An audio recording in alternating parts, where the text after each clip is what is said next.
എന്റെ പുത്രിയെ സ്കൂളിൽ വിളിക്കാൻ ചെന്ന അവൾ ആദ്യം എന്നോട് പറയുന്നത് അമ്മയെ വിശക്കുന്നു എന്നാണ്. ഇവളുടെ വിചാരം പുറത്തിറങ്ങിയ ഉടനെ കഴിക്കാൻ കയറണമെന്നാണ്. അങ്ങനെ കണ്ടില്ലേ, ഇതാ വന്ന ഉടനെ പറയുവാണ് വണ്ടി കയറി ഇരുന്നിട്ട് എനിക്ക് കടയിൽ കയറിയിട്ട് പോയാൽ മതി വീട്ടിലോട്ടെന്ന്. അത് കഴിഞ്ഞ് അവിടെ ചെന്ന് എന്തൊക്കെയോ കാണിച്ചു തന്നു. ഞാൻ അതൊന്നും വാങ്ങിയില്ല. ഈ സീറ്റ് ഞാൻ കുറെ നാളായിട്ട് വിചാരിക്കുന്നു ഒന്ന് കഴിക്കണമെന്ന്, ഒത്തിരി നാളായി കഴിച്ചിട്ട്. അങ്ങനെ അതും എടുത്തിട്ടുണ്ട്.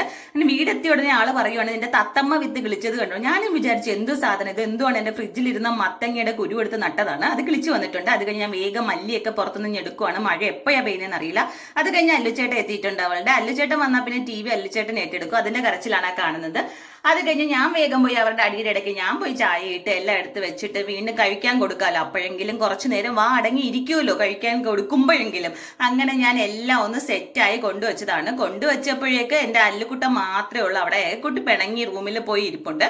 അങ്ങനെ ഞാൻ അവിടെ ഇരുന്ന് ഒന്ന് വിളിച്ചതേ ഉള്ളൂ. കൂടുതൽ പോയി എടുക്കാനൊന്നും പോയില്ല. അത് എനിക്ക് തന്നെ അറിയാം ആള് പതുക്കെ ഇനി എത്തിക്കൊള്ളുന്നു. ഞാൻ പറഞ്ഞ പോലെ തന്നെ ആള് പതുക്കതാ